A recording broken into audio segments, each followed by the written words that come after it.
In order to introduce Howard Draft properly, you must first put some perspective on the size of his responsibility and his organization. Let's start at the top. Draftfcb is part of the Interpublic Group, IPG. They are one of the 5 global holding companies that control about 75% of the world's advertising. Draftfcb is one of the largest IPG agencies and is about 25% of their total revenue. IPG is made up of scores of companies, including sister agencies like Lowe and McCann Erickson, and of course Brenda's Pipeline is also part of the Draftfcb family. Howard is obviously very important as his name is spelled out. For those of you who are too shy to own up to the 60 or even 30 Franklin events, you may remember FCB, the non-spelled out part, as foot, cone, and belding. I assume all now in the great advertising cloud. I can't confirm that. Howard's Draftfcb team numbers in excess of 9,000 professionals who provide the advertising strategy, creative, and implementation for household name clients in over 90 countries. Now, to demonstrate the diversity and prestige of Howard's client list, let me take us all on a short brand journey. Howard can get us a set of wheels from General Motors or Volkswagen. He can then insure us with State Farm.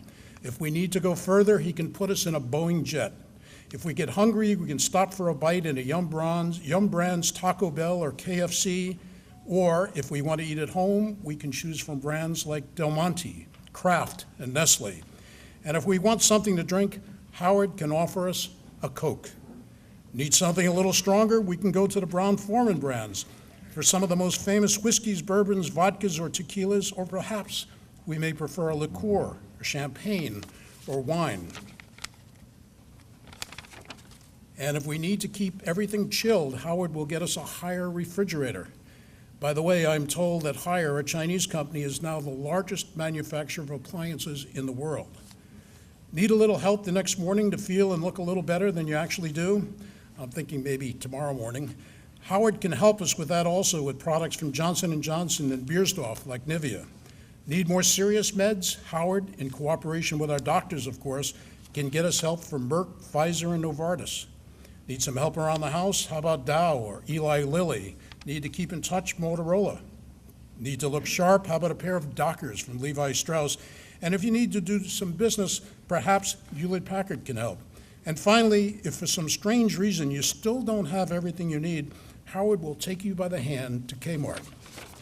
Now, why would all those companies put their trust in Howard to sell their brands? That's the right question. Well, I got the answer. So with Howard, I think we've seen already in the literature that failure is really not an option. He is the very definition of an entrepreneur, and his leadership skills are legend. He invents concepts and models. He adopts what works for others. He is fully integrated and behavior-based. He is at the helm 24/7. Howard knows how to get customers, connect with them, and keep them. Quite simply, Howard gets it. It is my great privilege and pleasure to introduce one of the true giants in the ad industry and present him with the 2012 Distinguished Award. Howard, will you please join me?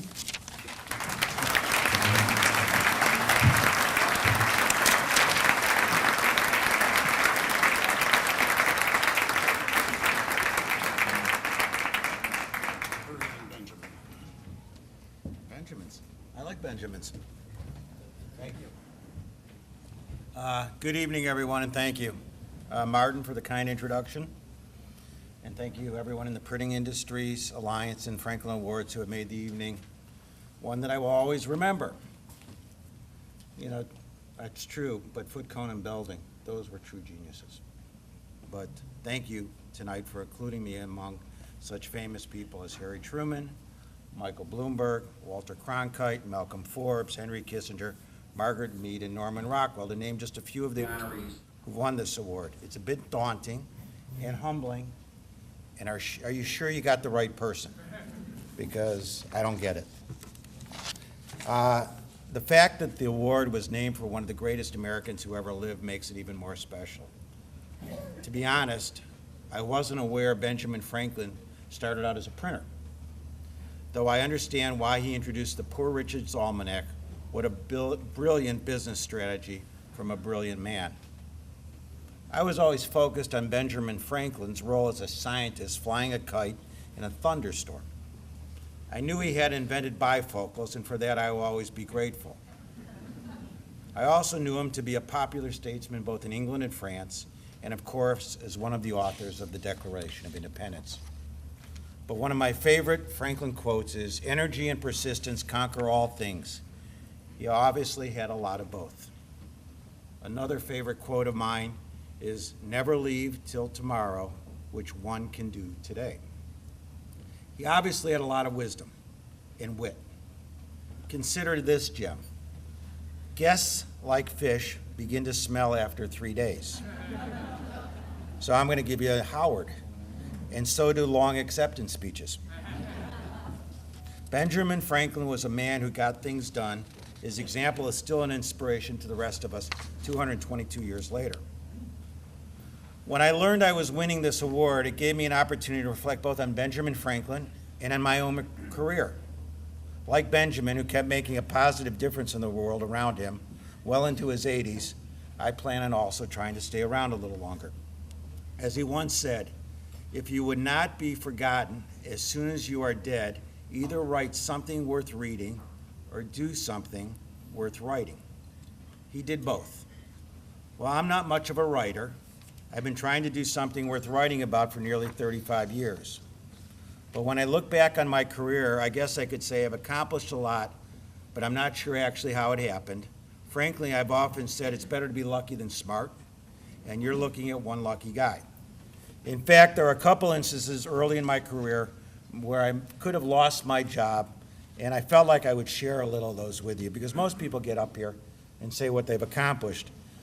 I've decided I would share a few moments in my career where I screwed up with the printing. So one needs to think back. I'm about 26 years old. I'm probably making $30,000 a year, and I'm working on the Southern Bell account. I'm getting Southern Bell into direct marketing. I convinced them to produce this beautiful 4-color catalog on all their residential products. So we produced the catalog. I think it was Quad Graphics who produced it for us, and I remember, but what happened was we screwed up at the agency, but I'll tell you where we screwed up. So we send the catalogs down to Atlanta. Client calls me up on a Monday and goes, "Howard, we got a problem." I said, "Okay, what's the problem?" I had looked at the catalog. I thought everything was fine. He goes, "Pull out the reply card." I said, "Okay." He goes, "Pull out the reply envelope." I said, "Okay." He goes, "Try and get the reply card in the reply envelope." I said, if I had a shredder, there was no way I could get the reply card in the envelope. So I called John. I said, "John, no problem. I'll be in Atlanta the next day. We'll fix it." So I call the production department. I say, "Okay, how much is it going to cost to fix this?" So I'm on the plane to Atlanta. I get to Atlanta. The production department goes, "Oh, it'll be $250,000 to pull all the cards and put them back in." So I go, "Okay." So I'm a little account executive. I go into Atlanta, Southern Bell, and I go, "John, no problem. We screwed up. We're going to fix it. It's $250,000. He goes, "Okay, we're going to the boss," who was the head of Southern Bell at the time. So we're sitting in a restaurant in Atlanta. Client opens the catalog, and John's explaining to him what went wrong. He tries to get the reply card in the reply envelope. Obviously, that doesn't work, and he goes, "Howard, I know you're young and new in the business, and, how much is it going to cost you to fix it?" I said, "It's $250,000. He goes, "Well, I see that we have an 800 number on every page." He goes, "If the consumer can't figure out how to call us, the hell with them." So I got back on the plane and said, "Thank you. I'm going to give you one more. It shows you how silly the business is." So I'm about 2 years later in the industry. Client comes to me. It's Pizza Hut. They're going to compete against Domino's in the direct business. So we figure out that 90% of the people order the same pizza over and over again. So we build a database that structures the pizza orders based on your home phone number. So this is very simple back then, 25 years ago.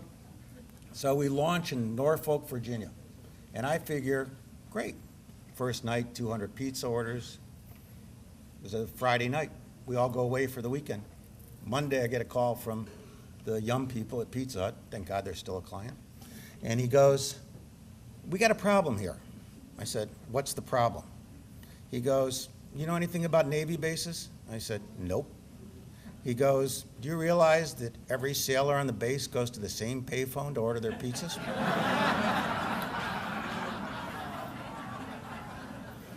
I go, "I used to think I was pretty smart." So obviously we fixed that. Those experiences taught me a few things. The critical importance of paying attention to every detail. As Benjamin Franklin put it, by failing to prepare, you are preparing to fail. And in these two instances, I failed big time. Fortunately, I've had a few successes along the way. I know there's people here from Showtime. About 20 years ago, 25 years ago, I got involved with HBO, and we helped grow them from 1 million to 30 million. And what I learned there was the usage of multi-channel, which was direct mail television, and how to build a behavioral relationship. I had a lot of mentors in the industry. Bob Stone, who I think was the godfather of direct marketing, along with Lester Wonderman, taught me the importance of an offer. Jim Cobbs taught me the importance of direct marketing. Aaron Adler taught me the importance of how to design a piece of art. But most importantly, Don Zucker, years later, taught me the importance of brand advertising and how to mix it with direct marketing. And he also taught me the critical importance of building relationships with high-level clients. Probably the most important thing all these mentors gave me was the ability to fail and still be here. I'll leave you with a couple other thoughts. J. Walter Thompson, Leo Burnett, I come out of college, art philosophy major. I'm going to get into general advertising. They all said, "I don't think so." So I ended up in direct marketing. I ended up at Stone and Adler. So I love metrics. I love the business we're all in, where you put a piece of mail out, you put a print ad out, you measure the results, and based on that, you get back something that tells you whether you've been successful or not. And based on, did I do something wrong? I didn't plan that boat. But what I can tell you is, it showed me the importance of understanding business and the importance of an entrepreneurial spirit, and I think that's how you have to drive all of your business.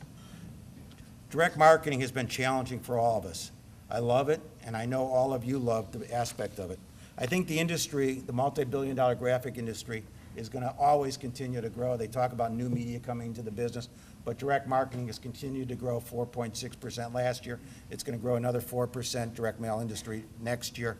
So obviously, this business will always play a critical part of our success. It's also, people have said like television and radio would someday end. Those Einsteins aren't too bright anymore either, because they're still continue to grow. And I believe direct mail in your industry will continue to grow greatly. Let me leave you with a few thoughts. ROI is really about return on ideas right now, and creativity will be the most critical aspect of everything you do from a production standpoint. And we need to be better partners with all of you.